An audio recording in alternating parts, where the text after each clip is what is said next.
Canada की बात करने वाला हूँ। क्या आज की डेट में वीजा ट्रेंड है? वीजा ट्रेंड मतलब कि कौन सी एप्लीकेशंस आज की डेट में अप्रूव हो रही है, ठीक है। कौन सी एप्लीकेशंस को मना कर देना चाहिए कि जब मत लगाओ, टाइम ले लो थोड़ा, और कौन सी एप्लीकेशंस को गुड टू गो है कि सबमिट कर दो, चाहे आपकी एप्लीकेशन आज की डेट में सबमिटेड है या फिर वेरी सुन सबमिट करने जा रहे हो। बहुत इंपॉर्टेंट वीडियो आपके लिए।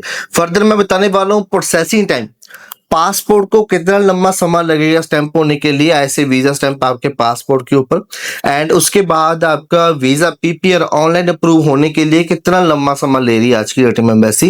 ये सारी बातें इस वीडियो में करेंगे। वीडियो थोड़ी सी लंबी हो सकती है बट इंपॉर्टेंट चीजें होंगी आप सभी लोगों के लिए। सो स्टार्ट करते हैं वीडियो को स्टार्ट करने से पहले इस चैनल को सब्सक्राइब कर लीजिए, जहाँ पे आपको डेली ऐसे ही इंफॉर्मेटिव वीडियोस रेगुलरली देखने को मिलती रहेंगी।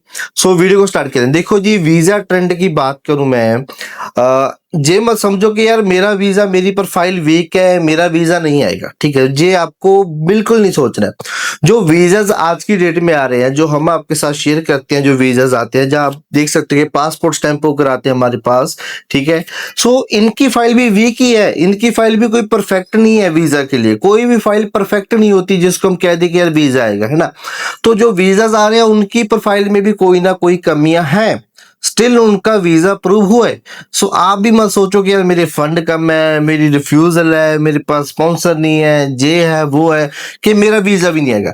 आपका वीजा भी आएगा बट ढंग होना चाहिए वीजा अप्लाई करने का, देन वीजा आता है, ठीक है। There are conditions, some kind of conditions, ठीक है। वीजा ऑफिसर ने वीजा में कभी किसी ने नहीं लिखा कि आपके पास ट्रैवल हिस्ट्री होनी चाहिए तो हम वीजा देंगे। फ्रेश पासपोर्ट के ऊपर वीजा लगते हैं, ठीक है जी। अब अगर मैं आपको इसका वीजा भी दिखाऊं, ठीक है, आप देख सकते हैं कि फ्रेश पासपोर्ट है, कोई भी ऐसा कोई भी किसी कंट्री में ट्रैवल नहीं है, ठीक है। इसके बाद हम कभी भी ये नहीं सोच सकते, जहाँ लिखा नहीं हुआ कभी कहीं एम्बेसी ने कि यार हमारे पास है जो 20 30 50 लाख फंड चाहिए, ठीक है। सो ऐसा कुछ नहीं, कोई एक अमाउंट नहीं लिखी हुई है ना। सो अगर आपके पास 10 लाख फंड है, that's sufficient, that's more than sufficient for one person, कह रहा हूं मैं, कि आपका वीजा आएगा, ठीक है। बट साथ में इनकम भी होनी चाहिए। सो वही चीज मैं आपको इस वीडियो में समझाऊंगा। देखो, वीजा ट्रेंड आज की डेट में, जिसका वीजा आ गया उसके लिए तो अच्छा है, जिसका वीजा नहीं आया उसके लिए माड़ा है, सिंपल सी बात है।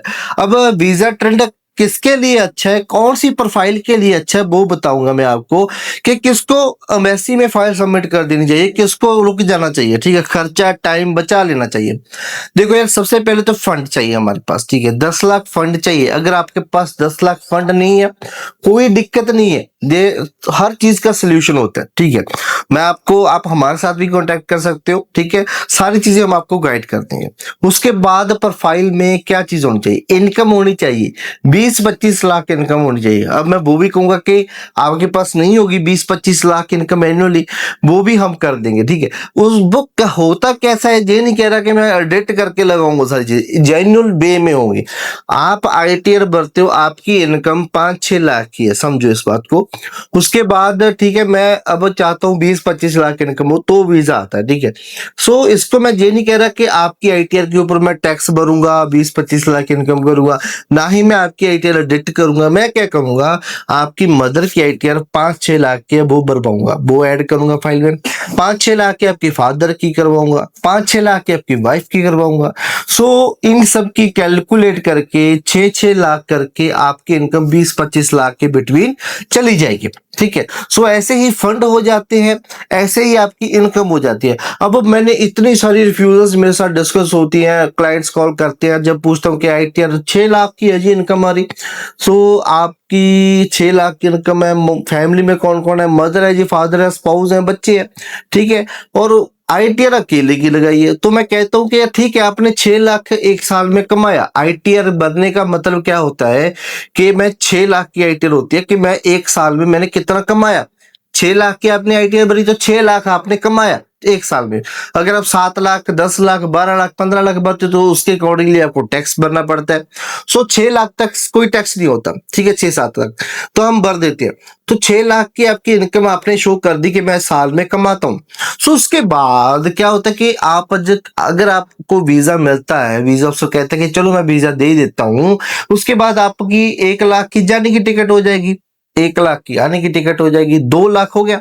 उसके बाद आपका जो है वहां पे फूड, टैक्सी, ट्रैवल, अकोमोडेशन, घूमने का खर्चा, शॉपिंग भी करोगे, ये भी कहना पड़ेगा, ठीक है, वीजा अफसर को।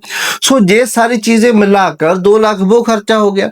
सो आपका 5 लाख 4 लाख का बजट बन रहा है आज कनाडा जाने का, ठीक है।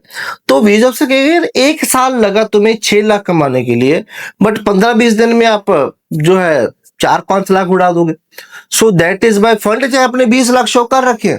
सो दैट इज वाई वो कहेगा, फाइनेंशियल वाला रीजन डाल के रिफ्यूज कर देगा। आप सोचते फिरोगे यार 20 लाख फंड शो किया था, फिर भी फाइनेंशियल पे रिफ्यूज लगे। सो इनकम को भी मैटर करता है। सो इनकम आपने मदर फादर ये सारी चीज लगानी है साथ में, ठीक है। ये चीज मैंने आपको 5% ये चीज बताई है, और भी बहुत सारी चीजें होती है, जैसे कि आपकी फाइल रिप्रेजेंटेशन 60-70 डॉक्यूमेंट होता है आपकी फाइल में।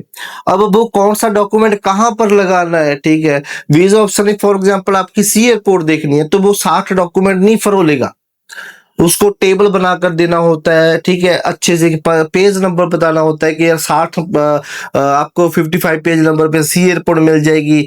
थोड़ी सी लैंग्वेज, डियर वीजा ऑफिसर, ठीक है। सो उसके बाद डियर सर मैम, ठीक है। सो उसके बाद एक एसओपी आपकी अच्छी सी होती है, जिसमें हम बताते हैं वापस आने के रीजन। वीजा ऑफिसर कहता है ना रिफ्यूजल लेटर में, you will not leave Canada, आप वापिस नहीं होगे। सो हम पहले ही बताते हैं कि जी मैं क्यों वापिस आऊंगा। अब हम लिखते हैं the reasons to come back to India. पहला रीजन आपके मदर फादर ओल्ड एज में हो जाते हैं जी, हम ही टेक केयर करते हैं, ठीक है। दूसरा रीजन आपके टाइज टू इंडिया में आ जाते हैं आपकी एसेट्स। सी एयरपोर्ट में हम करोड़ों की प्रॉपर्टी शो करते हैं आपकी, सो वैल्यूएशन होती है। सो उससे जो है आपकी टाइज टू इंडिया बढ़ जाती है कि जी करोड़ों की जमीन इंडिया में, क्यों छोड़कर मैं वहीं पर रहूंगा, ठीक है, मुझे वापिस आना ही पड़ेगा। फिर आपका जॉब, बिजनेस, ऐसे ही बहुत सारे रीजंस होते हैं वापिस आने के, जो वीजा अफसर को एक्सप्लेन करते हैं। अब इसको कहते हैं रिप्रेजेंटेशन। जिसके पास नॉलेज है अगर वो फाइल लगाए तो बेटर है। अब बड़ी बड़ी कंपनीज में चले जाते हैं, उनके ओनर्स के पास तो नॉलेज होती है। अगर मैं को आप मेरे पास आ जाओ, मैं आपकी फाइल लगा दूं, ठीक है। अगर मैं फाइल ना लगाऊं, साथ में एम्प्लॉय बैठा दूं, ठीक है, 5-10 हजार पे, तो क्या लगता है कि उसको कितनी नॉलेज होगी एम्प्लॉय को? उसको तो कुछ भी नॉलेज नहीं है। उसने तो जस्ट नॉर्मल आपकी फाइल करनी है, और हाँ, उसको आपका वीजा आए ना आए उसके कुछ लेना देना नहीं है, ठीक है। उसको तो सैलरी मिलनी है, ना ही उसको इतनी नॉलेज है फाइल की। बड़ी बड़ी कंपनी में काउंसलिंग कोई और लेता है, फाइल कोई और बनाता है, सबमिट कोई और करता है, ना आपको जीसी की, ना कुछ कवर लेटर पढ़ाना, ना आपको पता है कि फाइल में कुछ क्या कुछ लगा, कैसे वीजा आएगा यार, ठीक है। सो ये मत समझो कि यार उसका वीजा आ गया उस कंपनी में मेरा भी आ जाएगा, ऐसा कुछ नहीं है, ठीक है। आप अपनी तरीके से अच्छा कंसल्टेंट देखो। पुनीत इमिग्रेशन में क्या मिलता है, पहली बात तो हम आपसे कुछ हजारों में वीजा लगाते हैं। आपका $100 एम्बेसी फीस होती है, 7-8 हजार हो जाती है, ठीक है। उसके बाद आपकी सी एयरपोर्ट वैल्यूएशन रिपोर्ट्स होती है, जो ITS फिल करनी होती है, 10 हजार आप उसका लगा लो। सो यही है कि 15-20 हजार में आपको वीजा मिलता है कनाडा में। अब मैं अपनी फीस बता देता हूँ, मेरी लाखों में फीस नहीं है, यही मेरी इतनी ही फीस है जितना खर्चा आ रहा है आपका। सो आप हमारे साथ कांटेक्ट कर सकते हो, कुछ हजारों में आपका जो है वीजा हम लगाएंगे। ये नहीं है कि लाखों को किसी को देने की नीड नहीं है, किसी को जरूरत नहीं है लाखों में प्रोवाइड करने की।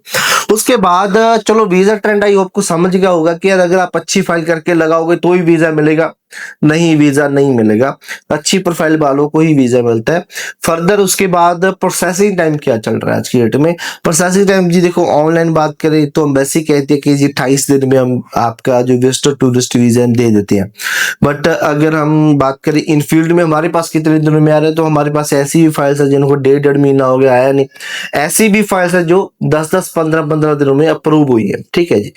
उसके बाद प्रोसेसिंग टाइम का कुछ ऐसा पक्का पता नहीं है। पासपोर्ट स्टैंपिंग को कितना लंबा समय लग रहा है, आज की डेट में 20-25 दिन लग रहे हैं, ठीक है जी। आपका आज आप पिकअप डाल देते हो तो 20-25 दिन में आपका पासपोर्ट है जो स्टैंप होकर आ जाता है। सो इस वीडियो में इतना ही। मेरे साथ बात करना चाहते हो, नीचे दिए गए कॉन्टैक्ट नंबर पे कॉल कीजिए और अपनी फाइल मेरे साथ प्रोसेस कीजिए। इस वीडियो में इतना ही। नमस्कार, सत श्री अकाल।